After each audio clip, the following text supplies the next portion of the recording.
اعوذ باللہ من الشیطان الرجیم، بسم اللہ الرحمن الرحیم۔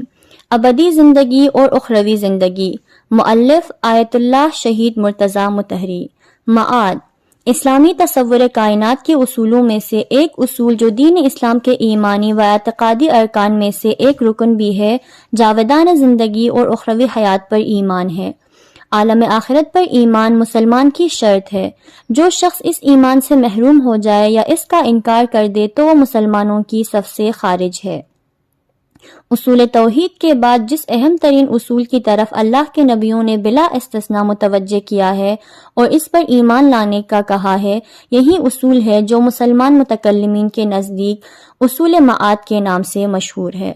قرآن کریم میں سینکڑوں آیات ایسی ہیں جن میں کسی نہ کسی طرح سے موت کے بعد والے عالم اور روز قیامت، حشر و نشر کی کیفیت، میزان، حساب، ضبط اعمال، بہشت، جہنم اخروی، حیات کی جاودانی اور بعد از موت کے باقی مسائل کے بارے میں بحث کی گئی ہے۔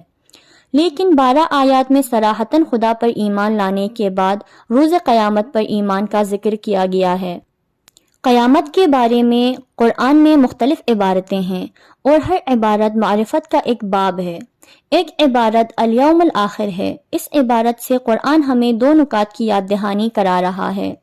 اول یہ کہ حیات انسان بلکہ دنیا کی زندگی دو ادوار میں تقسیم ہوتی ہے۔ ہر دور کو ایک روز کہا جا سکتا ہے۔ ایک وہ دن اور دور ہے جو اول اور ابتدا ہے، جس نے ختم ہو جانا ہے، یعنی دنیا کا دور۔ دوسرا وہ دن اور دور ہے جو آخر ہے، جس کی کوئی انتہا نہیں، یعنی آخرت کا دور۔ دوم یہ کہ چونکہ اس وقت ہم حیات کے پہلے دور کو طے کر رہے ہیں اور دوسرے دور اور دوسرے دن تک نہیں پہنچے اور وہ ہم سے پوشیدہ ہے، لہٰذا اس دن اور اس دن میں ہماری سعادت و خوشبختی اسی میں ہے کہ آج ہم اس آنے والے دن پر ایمان لے آئیں۔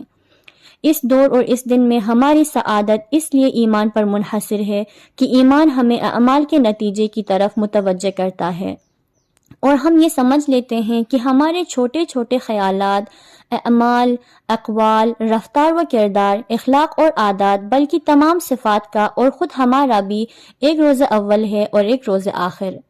ایسا نہیں کہ روز اول میں یہ سب ختم ہو جائیں اور معدم ہوں، بلکہ باقی رہیں گے اور روز آخر میں ان کا حساب ہوگا۔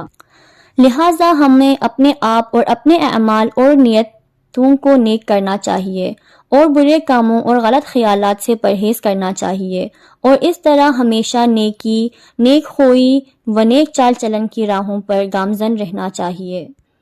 ہماری سعادت روز آخر میں اس لیے ایمان پر منحصر ہے کہ عالم آخر میں انسان کی نیک اور سعادت مند زندگی یا بری اور شقاوت آلود زندگی کا باعث اس دنیا میں اس کے انجام دیے ہوئے اعمال اور کردار ہیں۔ اسی لیے قرآن کریم روز آخر یا آخرت پر ایمان کو سعادت بشر کے لیے لازم و حتمی قرار دیتا ہے۔ حیات اخروی پر ایمان کی بنیاد۔ جاوداں زندگی اور اخروی حیات پر ایمان کا ماخذ دوسری ہر چیز سے پہلے اللہ کی طرف سے وحی ہے، جو انبیاء کے توسط سے انسان تک پہنچی ہے۔ جب انسان نے معرفت خدا کے بعد پیغمبران خدا کی سچائی کا یقین کر لیا اور یہ جان لیا کہ پیغمبر جو کچھ قطعی کے طور پر کہتے ہیں وہ خدا کی طرف سے ہوتا ہے، اس کا خلاف واقع ہونا ممکن نہیں، تو وہ قیامت اور اخروی جاودان حیات پر ایمان لے آتا ہے، کیونکہ تمام انبیاء و رسول کے نزدیک اس پر ایمان لانا توحید کے بعد اسلام کا اہم ترین اصول ہے۔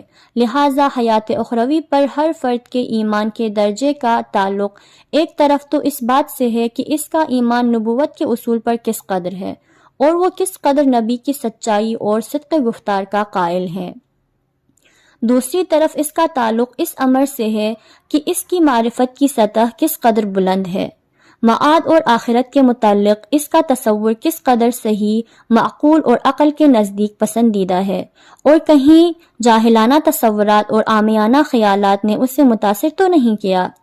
البتہ وحی الہی کے علاوہ بھی جس کی خبر انسان کو انبیاء کے ذریعے سے ہوئی ہے، کچھ راہیں، قرائن اور علامات کی ہیں جن کی وجہ سے معاد کے وجود کا اعتقاد اور اس پر ایمان پیدا کیا جا سکتا ہے۔ یہ راہیں اور قرائن انسان کی فکری، عقلی اور عملی کاوشوں کا نتیجہ ہیں، اور ان راہوں اور قرائن کو کم از کم انبیاء کے فرامین کا معید قرار دیا جا سکتا ہے، جو یہ ہیں: اول خدا شناسی کا طریقہ، دوم انسانی روح اور نفس کی شناخت کا راستہ۔ فی الحال ہم ان قرائن سے معترض نہیں ہونا چاہتے، کیونکہ اس کا لازمہ یہ ہوگا کہ کچھ خاص قسم کی علمی و فلسفی بحثیں سامنے آئیں گی، لہٰذا ہم صرف وحی اور نبوت کے ذریعے معاد کے بارے میں گفتگو کریں گے۔ لیکن چونکہ خود قرآن میں ان راہوں کے بارے میں صراحت یا اشارے پائے جاتے ہیں، لہٰذا ہم ان کا ذکر بعد میں اخروی دنیا کے متعلق قرآن کا استدلال کے عنوان کے تحت کریں گے۔ وہ مسائل جن کے بارے میں بحث ضروری ہے تاکہ معاد اور جاودان زندگی کا مسئلہ اسلامی نقطہ نگاہ سے واضح ہو جائے، درج ذیل ہیں۔ موت کی ماہیت، موت کے بعد کی زندگی، عالم برزخ، قیامت کبریٰ، دنیاوی زندگی کا اخروی زندگی سے رابطہ، انسانی اعمال کا مجسم اور جاودان ہونا، دنیاوی زندگی اور اخروی زندگی میں مشترکہ اور مختلف امور، اخروی دنیا کے متعلق قرآنی استدلالات، عدل